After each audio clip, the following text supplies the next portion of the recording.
Hey up everybody and welcome back. Right, now you're confused again. Okay, when I put in the last lot of video into the computer last night, it suddenly struck me I hadn't done the introduction, so I'm doing it now. I'm on with cutting bits off the frame, as you will find out later on. Okay, so got a lorry going by. I've sat myself down next to this to give you a little update. I've been out and ridden it myself. Bob is coming this weekend to get some time on it. Our first trial is going to be the weekend after. As you saw, Chris came and spent a couple of hours riding the Triumph in his usual spectacular way, and Bob is coming on Saturday to spend actually Saturday and Sunday riding it. But I still have a problem with the return side on the feed. I took it out to ride. It is wonderful. I mean, it's everything the standard one is, except it feels more comfortable, it turns quicker, it picks the front wheel up. First, second and third gears you can get it to pick the front wheel. It's really lovely to ride. In fact, it felt so good compared to the other one in terms of the engine performance. I thought, wait a minute, everything's the same except this has got that flat slide carburetor on. So I changed the carbs over and took the standard one out to ride, but I think it's just that extra 36 pounds and the longer wheelbase that means it's not as lively. So I swapped everything back. Okay, but when I got in from the test ride, there was about a pint of oil on the back tyre. I mean, it wasn't just a bit, there was oil dripping off it. When I parked it, it was just dripping off the chain and the tyre. So I checked around. It was getting oil to the rockers, but it didn't seem to be pumping any oil into the gearbox, so consequently the crankcase is filling up and the bleeder's just picking up, what the oil that's thrown around and just squirting it out. It's not a mist, it's just squirting it out. So my first thought was, you may remember I lapped these pumps in, and they're new pumps, but I used the original pressure springs to hold the pump face against the casing. So I put a spacer in. That didn't seem to do any good. So fiddled around and I thought, okay, it's not getting oil in the oil tank. Now, the unusual part about the Enfield, you may remember, think about a BSA. On the bottom of the engine where the return comes out, there's a little branch, smaller diameter branch that goes off to take the scavenge feed to the rockers.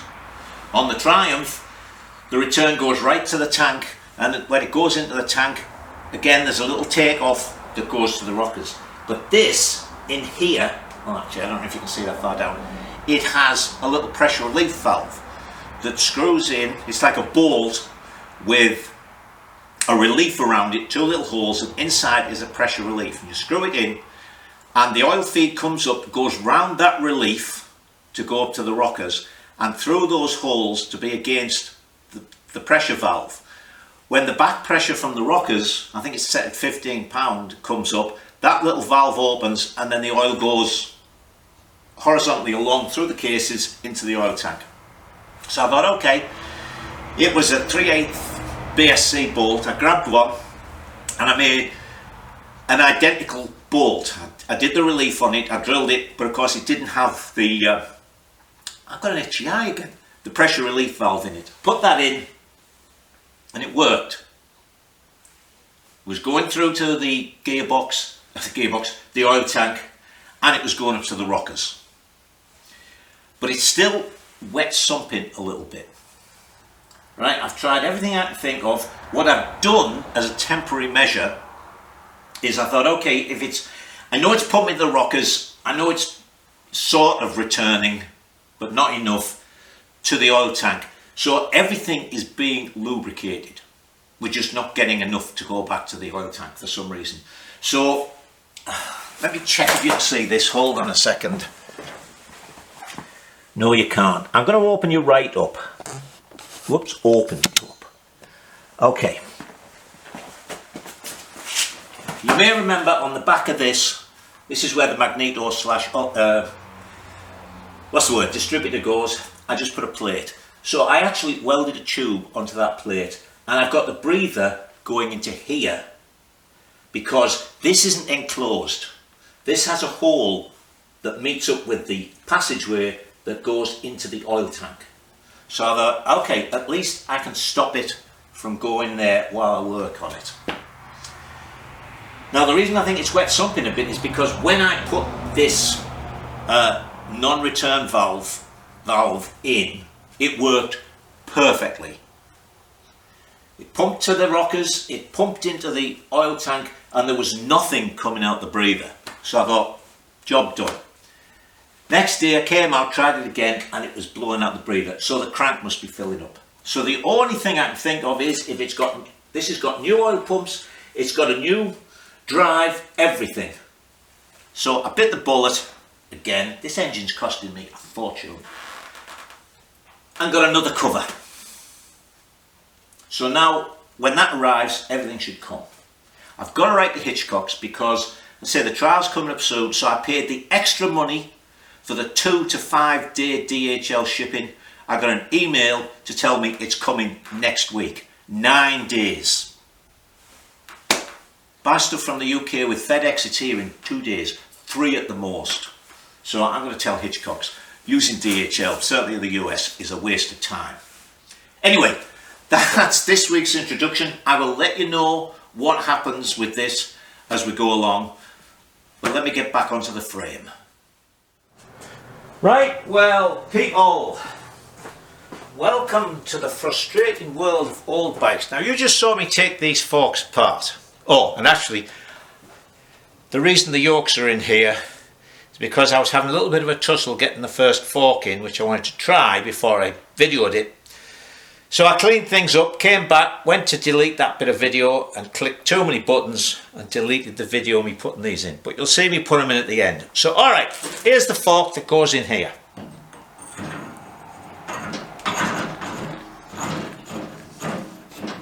Goes all the way up. No problem. Goes in there.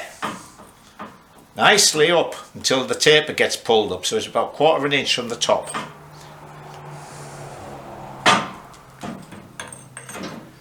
Put that in there,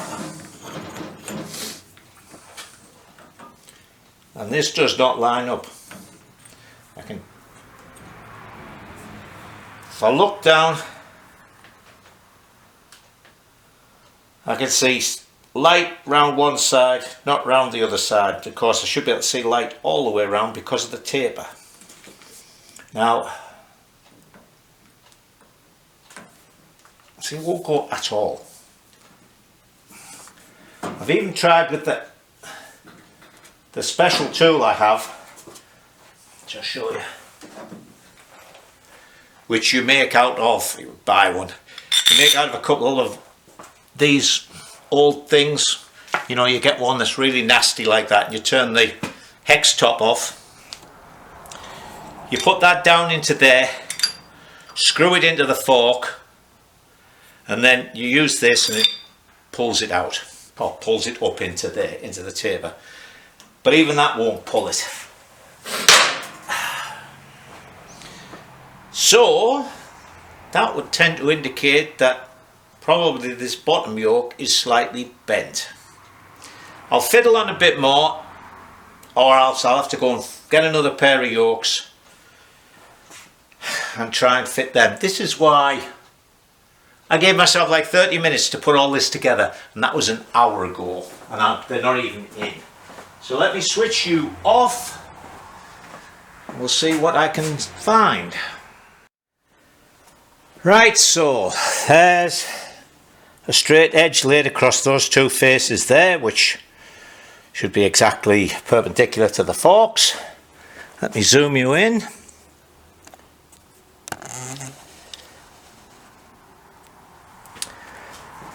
And there's a square touching at the top. As soon as I took them off and looked at them, I thought, wait a minute, that doesn't look right. So let me go and delve in the shed and find another pair of yokes. Right, I found another pair of yokes. So I took well, there was only one fork in them, and that fork, B44 again, but that didn't have the end caps. However, I want to show you something, because these are the two fork pulling tools that I made up, and the reason I have two is this one is a BSA one, this one I made for doing Triumphs. The first pair of BSA forks that you saw me trying to put in, the Triumph one fitted, the BSA one didn't screw in. This second pair of forks I've pulled out to get the yokes, the BSA one screwed in, the Triumph one had a different thread. So BSA Triumph group just kept, even down to swapping threads in the same sets of forks. How stupid can you get? Alright, let me put these yokes in and we'll try again. Right, I'm going to redo this. It means I can redo the bit of video I inadvertently deleted. Alright. One thing I like about the Japanese bikes is when you put the yokes in, you pop the top bearing in and there's a nut that screws on the stem to hold it easy. But when you do it with the British bikes, it's the top yoke that holds that top race in. So a couple of things you want to check on before you start putting them together, because you've got to hold these heavy bits up. Make sure the nut that does go on the top screws on there nice and easily, and also make sure it goes in there, right? Because it's split, they're generally a little tight at the beginning, right? But make sure it'll go in and make sure it'll turn so you can tighten it. And I'm actually going to give it a quick buzz with this while I'm holding it.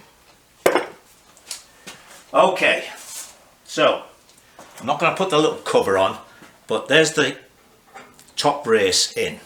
Plenty of grease to hold the balls in, because they all fell out when I took it off before. Right, so we'll put that in. Make sure we don't push the top out and lose the balls again. Now, and as I say, you've got to hold that in there while you put that on. Whoops.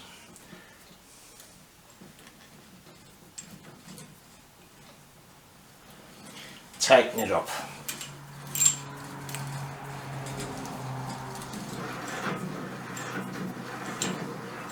Okay.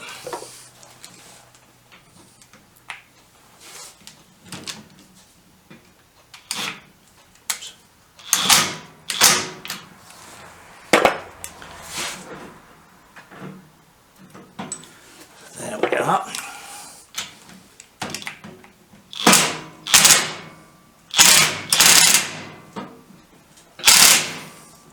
Actually, I think,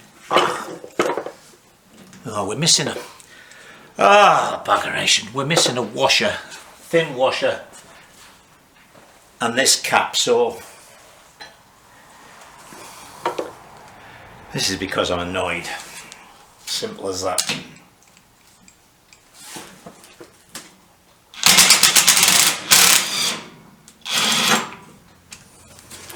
That's all it is. Not doing it right because I'm annoyed.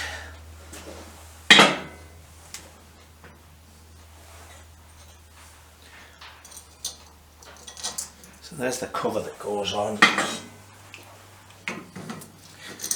Hopefully this will now tighten up enough.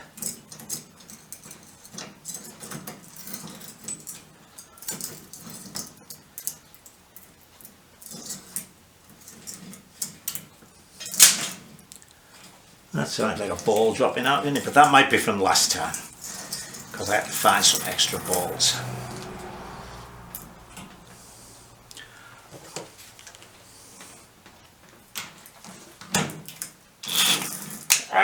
Wrong way again.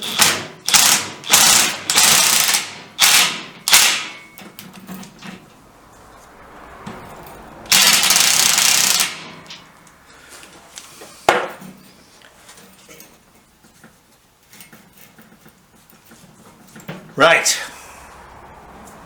now will a fork go in?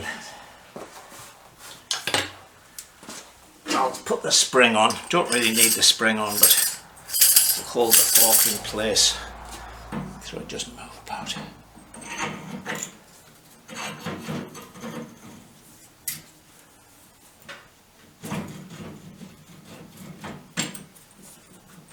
There, look, straight in. You little bugger.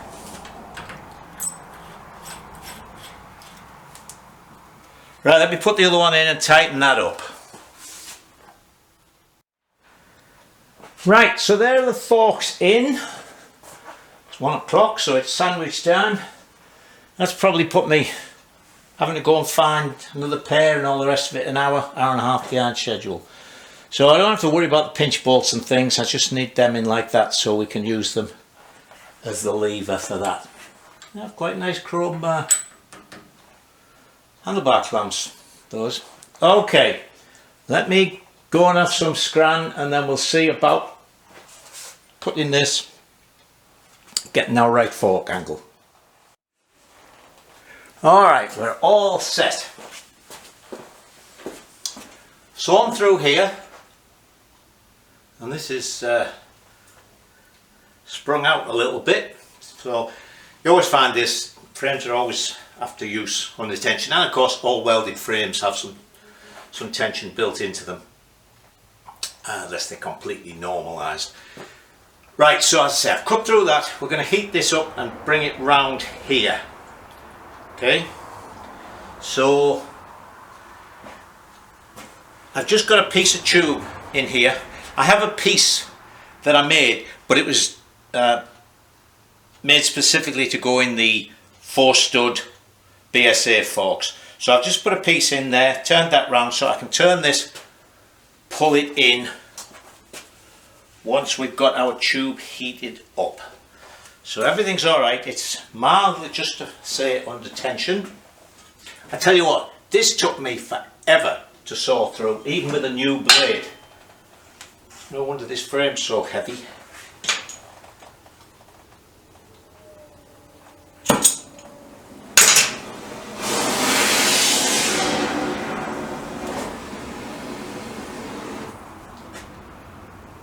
Hang on a second.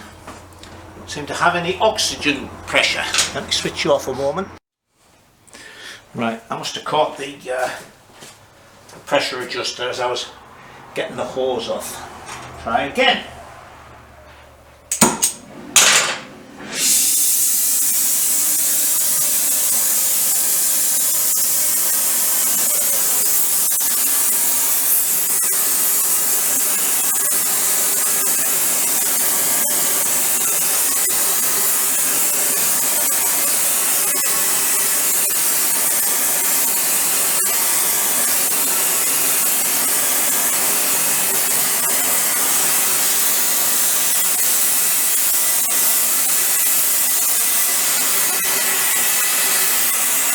This is going to be one of those things you're going to have to watch for a while.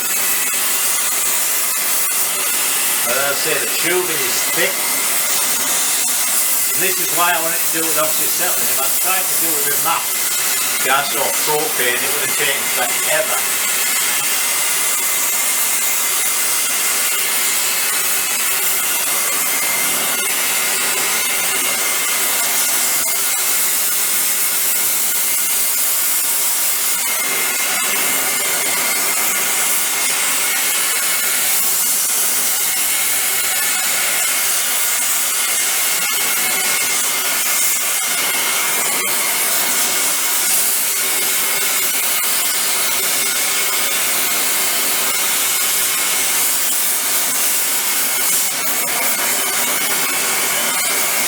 I might see if I can speed this bit of video up.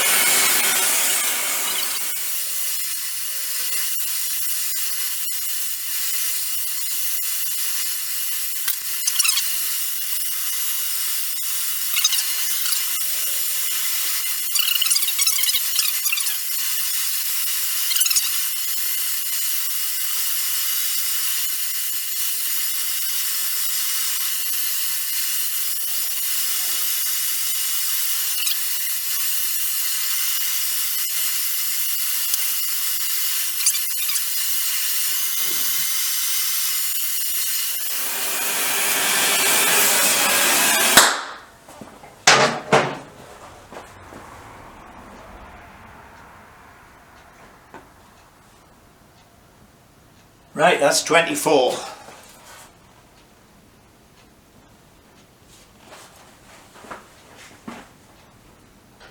Okay, we'll let that cool down and obviously keep the tension on it, and then we'll take it to the other end of the workshop near the door, and I'll start cutting and grinding, because as you know this is our sort of cleaning area. Alright, let's wait. So there it is, it's cooled down now. It's 20, it's sprung out again slightly.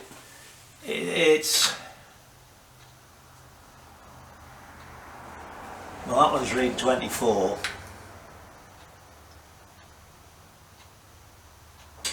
And that one's reading 24.2. Whoops.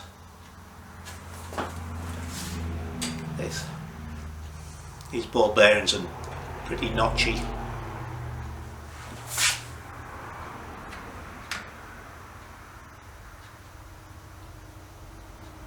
Yeah, it's 24.1, so that'll do for me.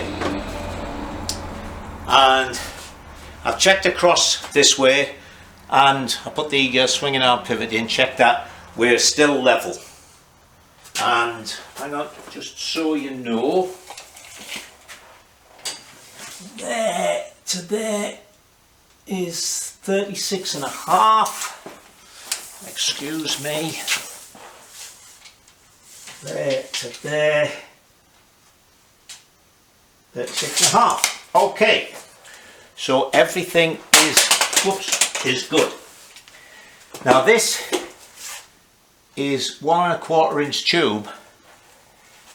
It's double thickness and it's 1/4 inch wall. So we're going to go a bit bigger and 1/16 wall. So when we take all this off, because that is 7/8, the back half, we're going to really take a lot of weight off this, and you can see how much this moves. So I can guess roughly at the wheelbase here, because we know we're 15 inches from there, and that's 30, well it's 36 and 7/8, so say 37 and 15, 52 inches. Perfect. Alright, let me take it down there and we'll start. Because this is such awful tube to saw, I'm going to cut it with the plasma cutter. Just cut it sort of slightly proud of where I want it, and then we'll grind it back. Right then, there's the majority of the dirty work done. That's cut off up here. I've smoothed that down. I'm probably going to do a little bit more to shape that in right. And that's all taken off there. And the plates from here. A little bit of take off underneath because I couldn't quite get out everything. Alright, so the next thing we've got to do is make this piece. So we're going to do it the same as we did the Enfield. I'm going to cut some 1 1/2 inch wide strips of cardboard. We'll put 2 like that, and then I'll also mark out a piece with the appropriate radius for the die. We'll superimpose that on that, and we'll find out exactly what's what, because I want at this end for that to go on there, because this is only 7/8. It might be an inch, but hold on a second, excuse me, and excuse me again. That is in fact 1 inch. So we've got 1 1/2 inch tube on that. We're going to have 1/4 of an inch, so we'll cut a 1 inch slot in it, and we've got to get the angle that that's at and the mitre. So we'll make all that up and then we'll bend a piece of tube. But first I want to show you something.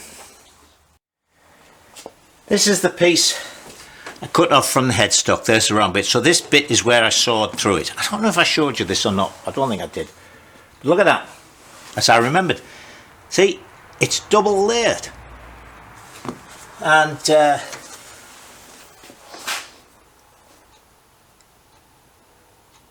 near enough 1/4 of an inch wall thickness.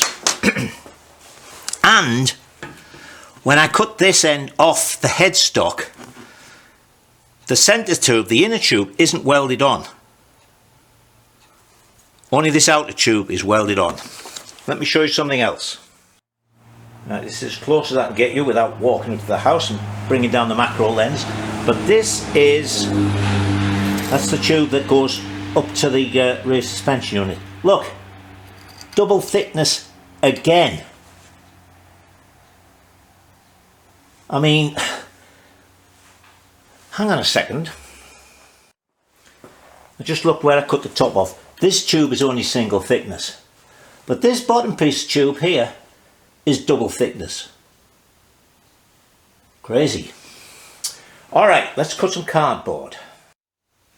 Right, so we're ready to start. Now this is 19¼ inches, 19½ inches, it's pretty close, from the top of this, which is where the frame tube is on the standard frame. That's so we know the engine will fit in. So then I've cut my pieces of cardboard. So this one's got a cut out here to go onto that, which is the way we'll do it. And this is for us to get that piece.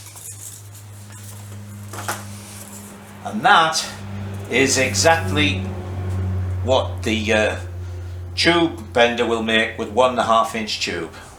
It is a 4½ inch radius, which is the centre line.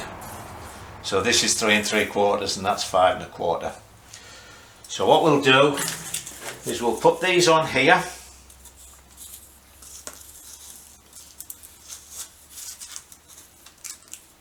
Like thus. Again, it's surprising how closely they turn out. That's virtually a right angle, so that's really nice. So I'll do that to that. Okay. Then we'll match that up to that. Cut the little excesses off. So we get that so that that is exactly these nice marks. That's exactly square on there. And exactly square back here, wherever it's going to be. Then we'll see, we'll cut this piece there, we'll cut that piece, we'll stick them together so it's going to be one piece with the curve. Then here I can measure the angle, so we'll do the angle and then I can lay the piece of tube we make onto that, and I'll be able to do that end and I'll be able to mark this end, and let's say it worked perfectly doing it with the Enfield. So it's a bit fiddly. Let me get on and just stick them together with some tape. Right, so that's stage one. See, we've got that tape there, tape there. So I can mark this and cut it, cut that bit, and that gives me the angle. Right, and we've got to remember whether it's an included angle or the outside angle, inside or outside, because I've screwed this up so many times. Then we'll do this. Stage two. Tidied that up, so now I can measure this angle, and then, as I say, we'll offer this up because we want exactly for it to match up. See, it's this edge is going to be exactly perpendicular to the line of the tube, so we do that there and we'll do that there. So let me go and measure this angle first and then cut that curved piece. Well, that's strange. We'll see if it shows up in the editing, but I don't know. Well, I won't know until I've edited. But it looked in the viewfinder here as if that last piece of video was darker than the piece before, and now we've gone back to it being light. All the settings are the same. Anyway, there we go. There's our piece made up. See? Now, as you know, my tube bending, it's 107 degrees. If you may remember, the Otter was 103. And then I made it 113 because I had the engine lower, which turned out to be incorrect. But anyway, as you saw by Chris riding it, it doesn't make any difference to him. So here we are, 107 degrees when we make our bend. And then what we'll do is we'll make it so that the tube's an inch or two longer at each end, and then I can lay that on the tube. Luckily we're basically a right angle here, very fractional thing there, and I can mark that out here. Now then we've got to cut some holes in, drill some holes in for some pieces of tube to go in there so we can make our rear mounting plate, right? So that's good. Now I just had a quick measure. The carb will fit in fine there. It's actually over to this side, but it's like 7 inches and that's 7 inches. So even if it was going straight back, carb would fit in, even with an air filter. All right, so we'll be fine with that. Okay, so let's go and get ourselves a piece of tube and put a bend in it. So let's see what we want here. Now then, from what is approximately the start of the bend to the end is 11 inches. Now it bends more than that, but we're going to give it extra inch. As I say, the bend starts further back, but I'm still going to give it an extra inch.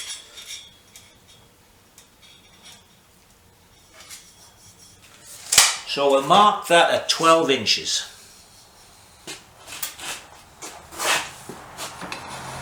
We'll push that in, so the 12 inches are that, where the two dies will be.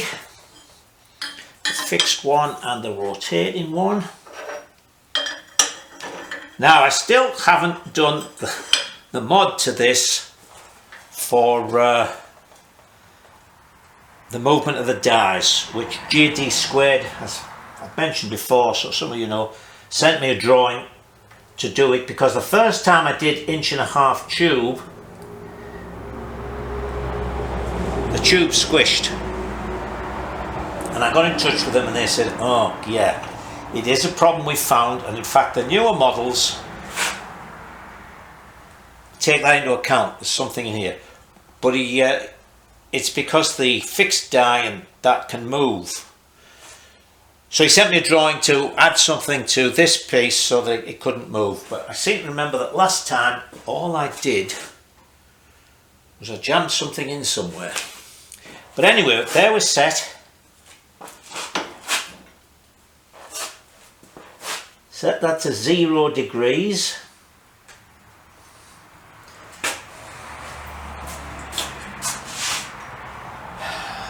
Damned if I can remember what it was that okay, we're going to go in the first one there. That's set at 0 degrees. Put a little bit of lube in there.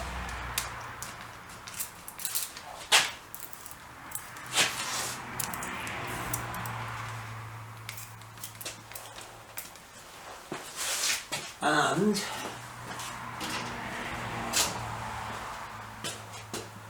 now we are going 103 degrees, aren't we? We'll know by when we get it started. Okay, so let me start.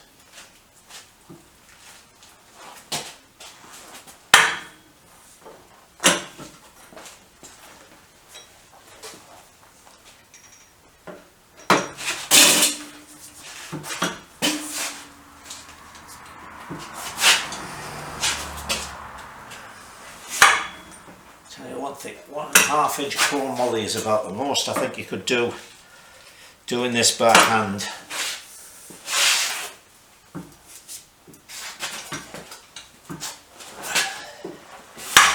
Even 16th wall.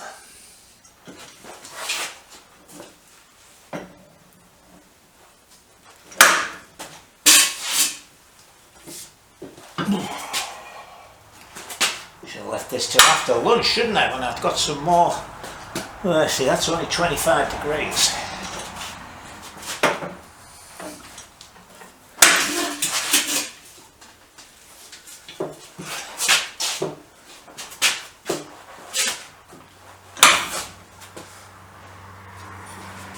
It goes about 10 degrees per notch. Tell you what, let me switch you off and I'll persevere with this and bring you back when it's about close. Alright, so there we are. As I say, I've nicely got extra this end. So I can cut this, cut my little thing out. Actually, I think I'll put it in the mill and notch that. the easiest way to do it, because actually if I put it in the mill, oops, pardon me, I'm bumping that thing. I put it in the mill, yeah, that's spot on. I can mark this, cut it short, or cut it to length. Put that in the mill, make sure we're dead level, so I can mill that out there, and then I'll move up here and I'll drill 2 holes in 3/4 inch, I think, to make a couple of sleeves for the rear alloy engine mounting plate, and then that will be done all in one, and then we can work out exactly where we want to be. Hang on, let me put that back on, because this line, of course, is where it touches. Hang on, let me show it on this. This is the equivalent of being round. Is where it touches here. So obviously the tube is going to be a bit longer on each side. So if I cut it there, then it would just go up against that, like that. We don't want that, we want it to go around. So we're going to cut it longer and then put our cope in, and then it'll fit around that. But we're going to do that after I've had a sarnie. Right, so I've cut the ends. This is basically the length. As I say, I've left it a little long each side. It's in the mill vise here. So this cross piece is perfectly level. Then let me move this round here, and then I'll swivel you around.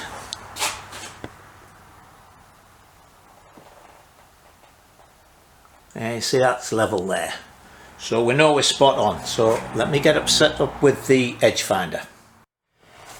Alright, we've got to find the centre of this tube now, so I'm going to use my Super Pooper, which I virtually never use. Centre finder, well, edge finder I should say. So when this touches the edge, a little red light's going to come on.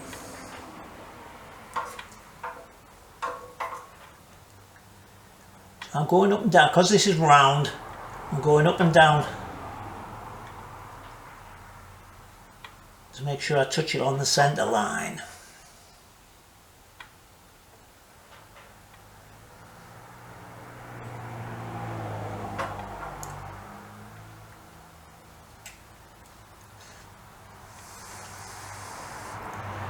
Now there is a halving function on my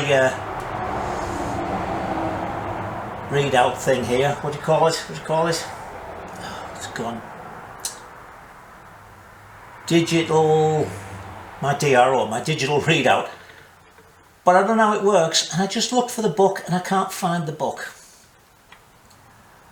So we will just do it the simple way. And we'll actually do a little bit of maths, which of course is always dangerous with me.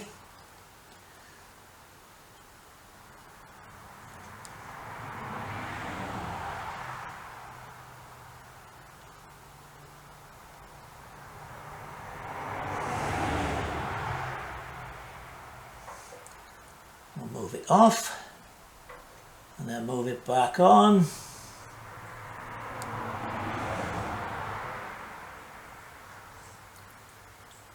There we go. So it's touching the very edge. So let me bring you around here. Right, so I've zeroed it. See, what I should be able to do is touch each edge. When I'm touching, I press something, and when I've touched both sides of it, I press the half thing, and it gives me the halfway. But I've been fiddling around, it just keeps beeping at me. So anyway, we've touched it off. It's a 0. Now that little round ball on the end is 400 thou. So from the centre to the edge that touched, it's 200. So, hang on, I'll get a little pad and show you. Don't go away, I'm still here.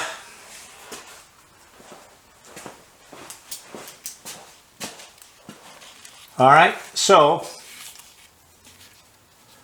we've got our round piece tube, we've touched it, but this is 400 thou wide, so the actual centre of that is 200 thou. So this is 1.5 inches, it's not exactly, I'll do the exact measurement. So from there to the centre would be 750, and we've got to move that over 200 to get that to there, so that is 950. Alright, so what we will do now is we will wind this across.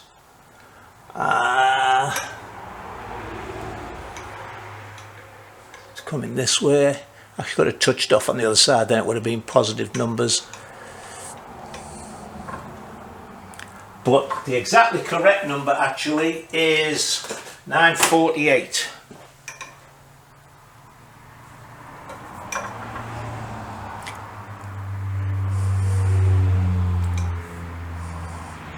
Of course, all you machinist types.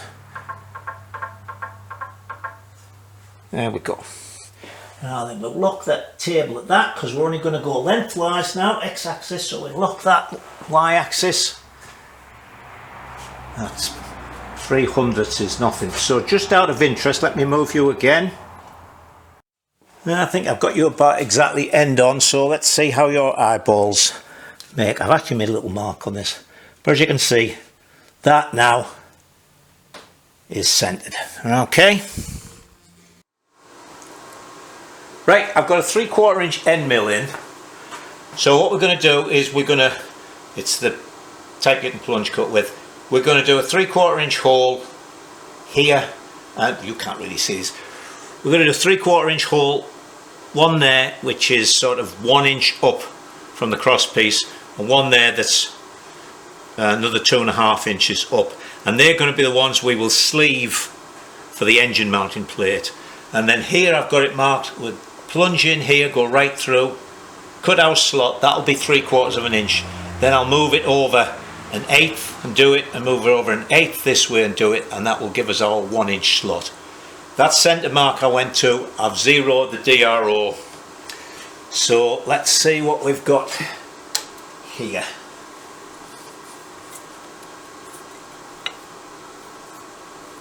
Oh, would you bloody credit it? I spent ages setting this up, and I'm at the end of my travel. I can't come any further down. You little bugger. Alright, well the centre line won't change because it's up against the fixed jaw. But I've got to unclamp all this now and move it that way. I tell you what, while I've got it all set up, I'm going to do these 2 holes. Might as well. God, that's annoying, I didn't think of that.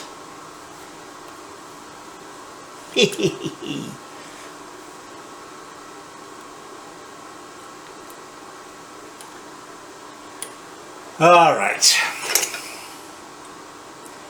you little bugger.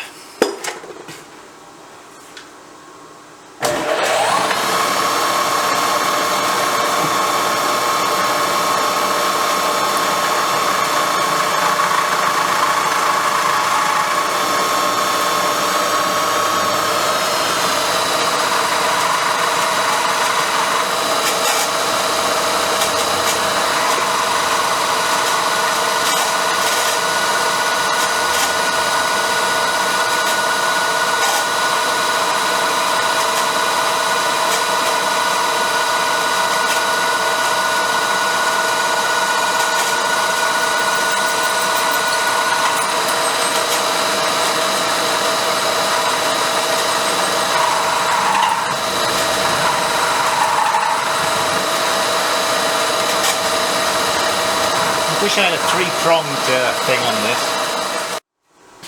Sorry, but my battery ran out there, and of course I didn't hear it for running the mill. So anyway, that's all the way through there, look.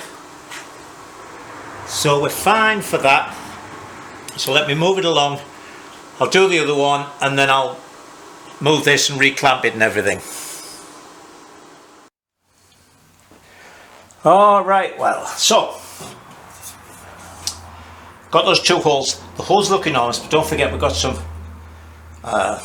sleeves to go in there. And I don't like, I mean, for a 3/8 bolt I could have used 1/2 inch tube, because that, well, the 1/2 inch tube with a 1/16 wall is a 3/8 hole. But I want enough for the bolt, for the plate to be spread across something. So we'll have a 3/4 inch hole with a 3/8 bolt through it. And that'll still give us 3/16. I might even put a 5/16 bolt in. So let's have a look. Oh, that goes on there well. Uh-oh. Think, by the looks of it, I've gone over a couple of degrees. That's annoying. It's right here. Now we've got a couple of options here. One is I could just put a little piece in the end, which actually would be quite a nice way to do it, because I could do the cope. Because don't forget, this is going to have a big piece of plate on it. Or we could do a little bit of heat straightening, only in this case we'd be heat bending it. We could heat it there, just pull that up a little bit, because that is slightly backwards. So if I lift this up a little bit to there, and down here it'll be next to nothing to make that move up 3/4 of an inch there. So I think we'll put that on there. Oops.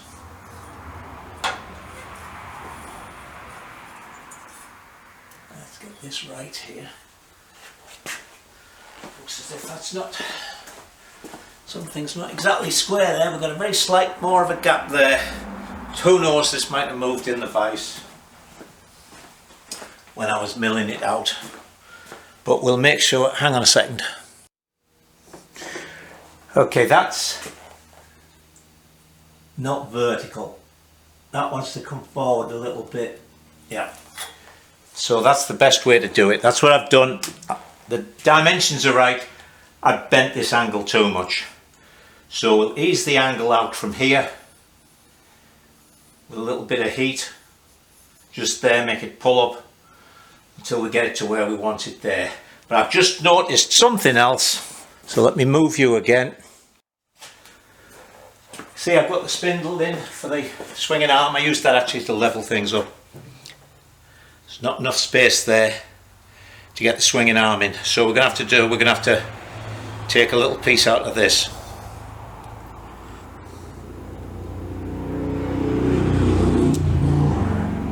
That'll be alright.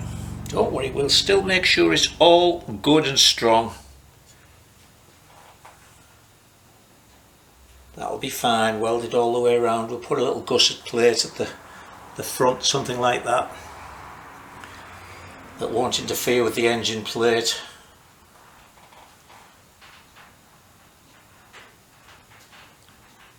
That'll be fine. Alright, so anyway, it's the end of the day, so we'll come out tomorrow and we'll heat it up here. Just on there, so it'll start to bring that up. And when we get it, I keep forgetting that moved you. Hang on. Bring you up again. So say we're going to heat it here and just bring that up until it matches at the other end. Alright, so go off and do something.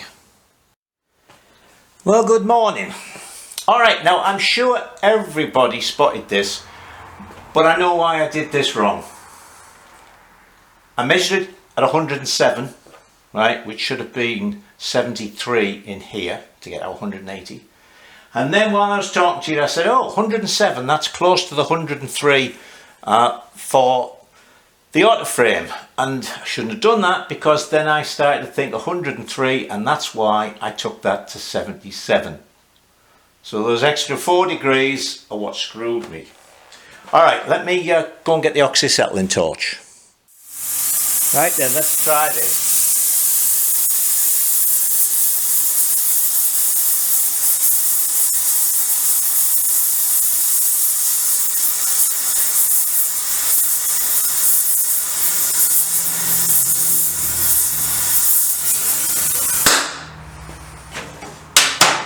Okay, I'll bring it back when it's cooled down. Alright, I heated it up 3 places, and I actually got it to move a bit, but it wasn't moving much.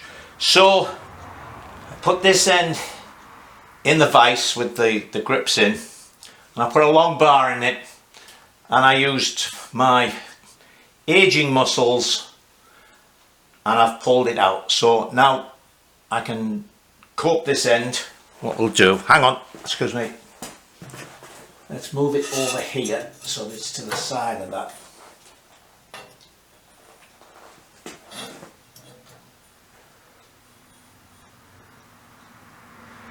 I've just got to do a bit of a cope in this. Actually, I maybe need to take it a bit more out because that's only to there. But it does move a lot better than actually trying to heat straighten it.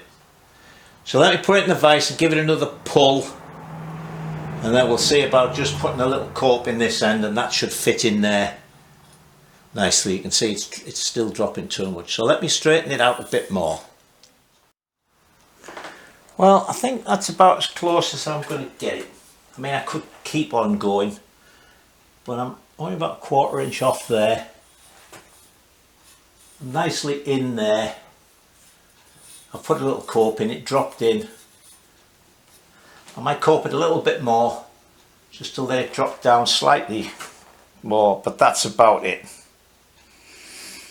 I maybe could have done with having them a bit lower, but that'll be a fine thing there. Okay, let me do a little bit more to that, and then we'll clean all this up and bronze it in place. Oh,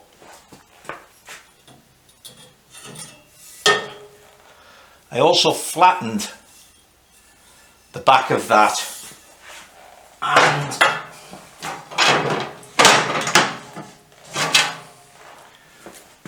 I've just eased a little relief into that. This is good and thick. It's not going to affect it at all. And I only just to say need enough space to get that, so get that fine tuned as well. So there it is. I've bronzed it a bit up there, and I've bronzed it both sides. Put my little bit in there, and that works fine. So we'll finish this frame next week, because all we've got to do is make up the 2 little bobbins to take the top of the rear suspension unit, heat this up and bend it in a bit, cope it to the bobbin, same with that side, then basically 2 straight pieces, just a bit of tricky coping each end. And then with this frame, let's say I usually make the rear mudguard mounts just go back here. I don't have a hoop, so we'll see whether I want to make a hoop or what. Okay, so that's it for this week. Probably get some video of Bob riding the new Enfield, and see if I can get him to video me a little bit on the standard Enfield, and we'll add them into next week's video. Alright, so until then, you stay safe and enjoy yourselves.